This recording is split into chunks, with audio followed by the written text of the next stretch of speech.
So hello my dear students, आज हम देखने वाले हैं एप्लीकेशंस ऑफ अनसर्टेनिटी प्रिंसिपल। तो देखिए अनसर्टेनिटी प्रिंसिपल के काफ़ी सारे एप्लीकेशंस हैं, जिनमें से आज हम 4 एप्लीकेशंस देखने वाले हैं। जिनमें से फर्स्ट एप्लीकेशन है हमारा कि ग्राउंड स्टेट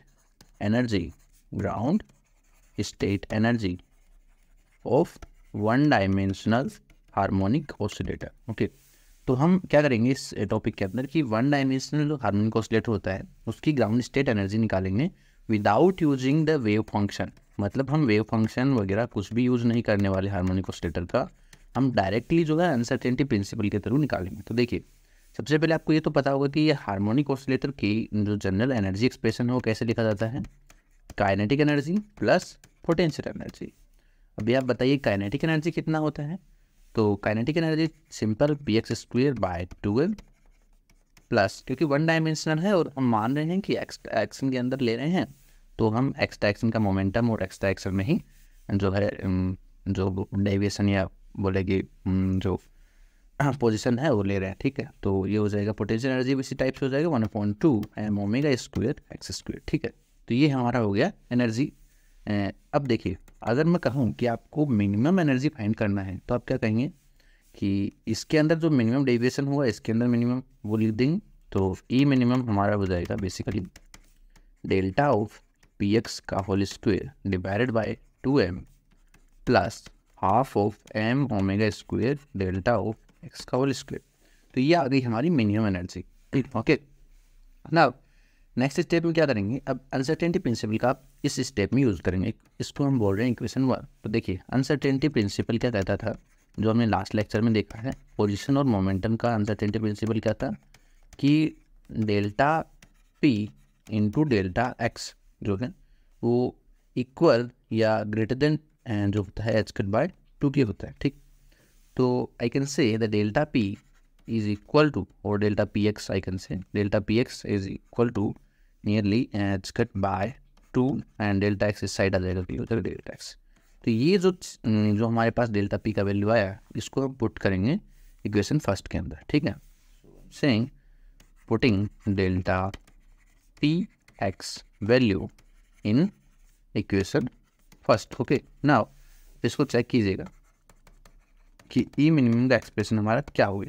देखिए, जहाँ पे डेल्टा पी है उसकी जगह हम ये वैल्यू पुट कर देंगे, बाकी सब सेम रहेगा। ठीक है, तो देखिए क्या आ रहा है हमारे पास 1/2m एंड डेल्टा पी की जगह आ जाएगा h/2 डेल्टा एक्स का whole square plus half m⍵² delta x का होल स्क्वायर। ओके, नाउ देखिए नेक्स्ट स्टेप में हम क्या करेंगे कि ये जो एक्सप्रेशन हमारा आया, ओके, ये जो एक्सप्रेशन आया इसको थोड़ा सोल्व कर लेते हैं पहले, उसके बाद में आगे चलते हैं। तो ई मिनिमम इज इक्वल टू, ये हो जाएगा 1/8, क्योंकि यहाँ जो 4 आएगा ये 2 है, तो 4 × 2 8 हो गया 1/8m, और h² ऊपर है नॉमिनेटर के अंदर, डिनोमिनेटर में आ गया डेल्टा एक्स का square plus half m⍵² delta x square. Okay, अभी देखो, किसी भी चीज़ का आपको कोई फंक्शन दे रखा है, जैसे ये फंक्शन है ई का, एनर्जी का फंक्शन है, और फंक्शन किसके अंदर है, वेरिएबल क्या है, डेल्टा एक्स है।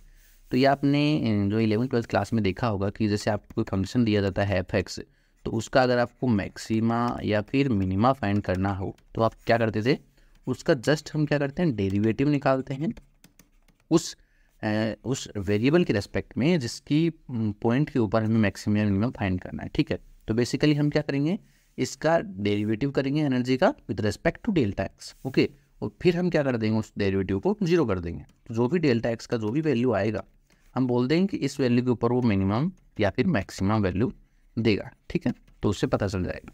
अभी देखिए, हम क्या करेंगे, ई मिनिमम का डेरिवेटिव करेंगे इसका मतलब। तो देखिए, इसका इक्वेशन का मैं क्या कर रहा हूँ, derivating with respect to delta x. Okay, तो ये हो जाएगा हमारा D E minimum upon D of delta x, क्योंकि हम डेल्टा एक्स के रेस्पेक्ट में डेरिवेटिव कर रहे हैं ना। तो ये आ जाएगा, देखिए इस एक्सप्रेशन के अंदर हमारा जो डेल्टा एक्स है वो डिनोमिनेटर के अंदर है और स्क्वायर का टर्म है, तो ये क्या हो जाएगा, डेरिवेटिव की क्यूब हो जाएगा, माइनस लाइक 1/x का जो डेरिवेटिव होता है वो क्या होता है, -1/x²। सेम टाइप से 1/x² का कितना हो जाएगा, -2/x³। ओके, तो यहाँ पे वही पुट कर देंगे अपन ओके वेट, क्या होगा अभी देखो, जैसे हमने ये पुट किया है इसके डेरिवेटिव यहाँ पे, तो कांस्टेंट टर्म तो सेम रहेंगी, H cut square by eight M, इसका डेरिवेटिव हो जाएगा -2 अपॉन डेल्टा एक्स का क्यूब। ओके, तो नेक्स्ट टर्म में डेरिवेटिव करेंगे तो 2 टाइम्स हो जाएगा, तो ये हो जाएगा 1/2 M omega square 2 times delta of X. ये आ गया हमारा एक्सप्रेशन। अब देखो, इस फंक्शन का हमें मिनिमम वैल्यू फाइंड करना है, तो आपको जब भी डेरिवेटिव निकाल लेते हैं तो उसका नेक्स्ट स्टेप क्या होता है कि जो डेरिवेटिव आया हमारा D E minimum over D of delta x, इसको हम क्या करेंगे, 0 पुट कर देंगे। ठीक है, तो जैसे ही हमने 0 पुट किया तो इस एक्सप्रेशन से जो भी डेल्टा एक्स का वैल्यू आएगा वो हम निकाल लेंगे। तो कहने का मतलब है कि इस पूरे एक्सप्रेशन को हमें 0 पुट करना है। तो ये आ जाएगा कितना, देख लिए, यहाँ से सोल्व करेंगे तो ये आ जाएगा H cut square divided bye, ये 2 से 8 कटेगा तो 4 आ जाएगा, 2 2 कैंसिल हो गया ये वाला, तो ये आ जाएगा H cut square upon 4 M omega square, because omega square को मैंने इस साइड ले ली तो ये आ गया इतना, and delta X to the power 4, 3 यहाँ पे था पर यहाँ पे तो 4 हो गया। ठीक है, तो यहाँ से डेल्टा एक्स स्क्वायर का वैल्यू आ जाएगा मेरे पास H cut upon 2 M omega, and delta x का जो वैल्यू आएगा वो आएगा root H cut upon 2 M omega. ठीक है, तो ये आ गया हमारा डेल्टा एक्स का वैल्यू। इसका मतलब ये है कि डेल्टा एक्स की इस वैल्यू के ऊपर हमें जो है एनर्जी का मिनिमम एक्सप्रेशन मिलेगा। ठीक है, सीधी सी बात ये, तो वो एक्सप्रेशन क्या होगा वो भी हम निकाल लेते हैं। तो ई मिनिमम का जो एक्सप्रेशन था वो मैं दोबारा देख लेता हूँ क्या था। देखिए यहाँ पे ये वाला एक्सप्रेशन था डेल्टा ई मिनिमम का, यहाँ पे हम डेल्टा एक्स का वैल्यू पुट करेंगे सिंपली और देख लेंगे क्या आंसर आ रहा है। तो एक बार मैं उसी एक्सप्रेशन को दोबारा लिख देता हूँ, तो वो है H cut square divided by 8m and delta X denominator में स्क्वायर था, प्लस यहाँ पे था 1/2 M omega square delta x का होल स्क्वायर। नाउ आप देखेंगे इस डेल्टा एक्स का जो वैल्यू है वो हम यहाँ पुट कर रहे हैं, तो दोनों जगह स्क्वायर है तो हम directly H cut upon 2 M omega ये पुट कर सकते हैं। तो देखिए कितना हो जाएगा, ये वाला हो जाएगा H cross square upon 8m and ये हो जाएगा H cut over 2m omega and plus ये हो जाएगा 1/2 M omega square H cut over 2m omega. तो बेसिकली m से m यहाँ पे कैंसिल हो गया और m से m यहाँ पे भी कैंसिल हो गया, एच कट भी कैंसिल हो रहा है।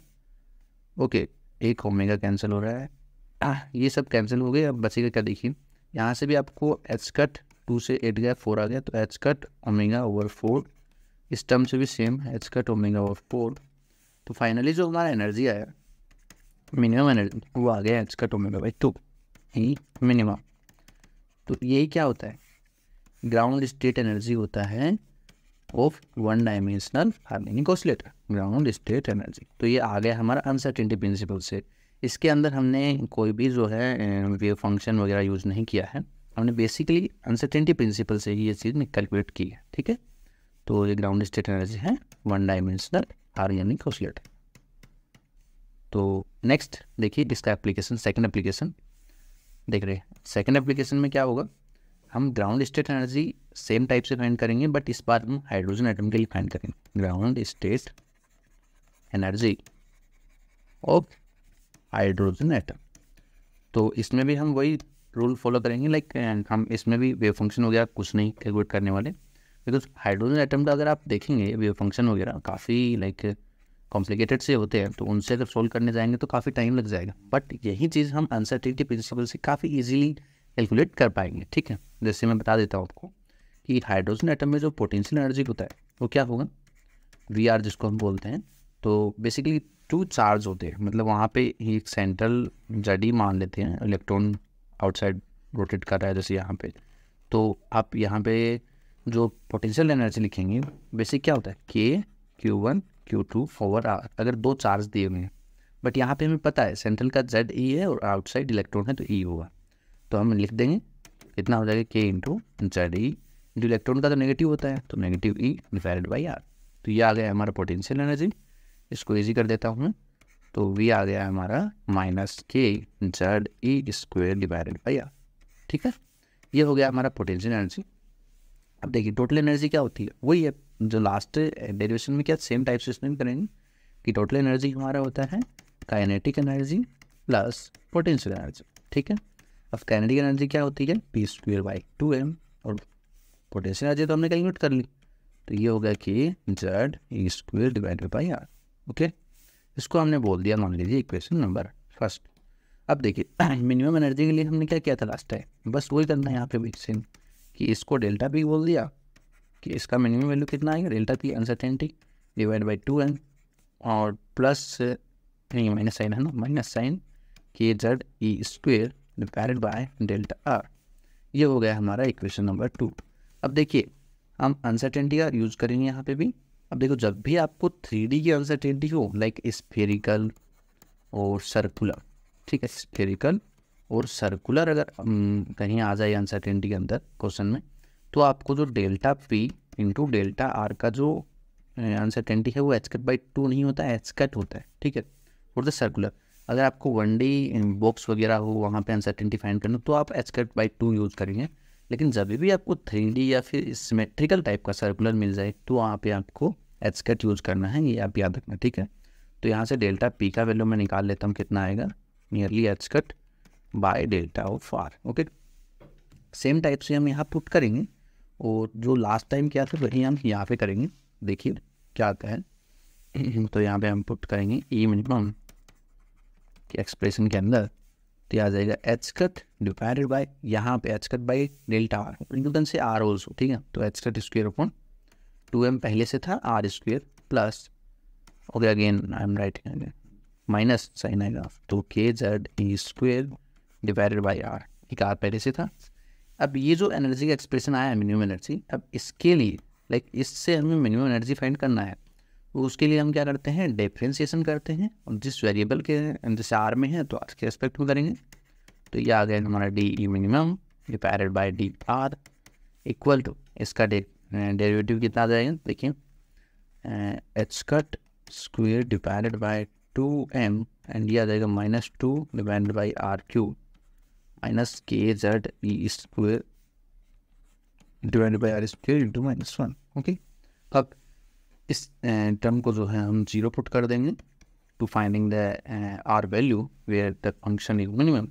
सो we are getting h(2)/mr equal to KZE² and it is equal to, like r is equal to h(2)/mkZE² and it is equal to 0.53 angstrom. Okay, this is the r value where the, like in hydrogen atom, and this is the r value where the energy expression is minimum. Okay, इसी को हम क्या बोलते हैं, bore radius, ठीक है, यही क्या है, बोर रेडियस 0.53 एंगस्ट्रॉम।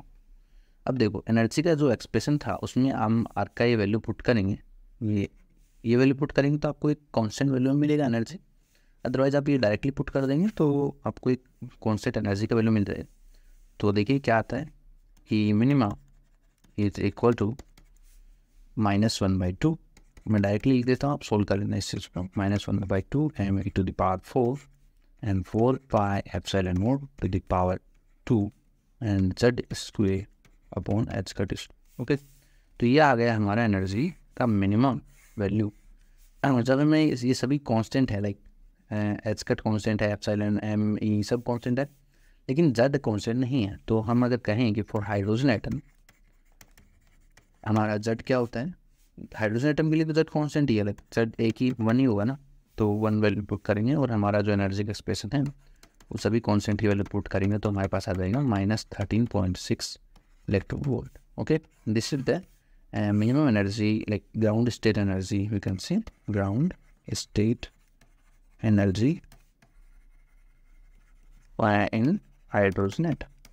Okay, ये हमारे हो गए 2 एप्लीकेशन ऑफ अनसर्टेनिटी प्रिंसिपल। हमारे 2 एप्लीकेशन और बचे हुए जो नेक्स्ट लेक्चर में कवर करेंगे।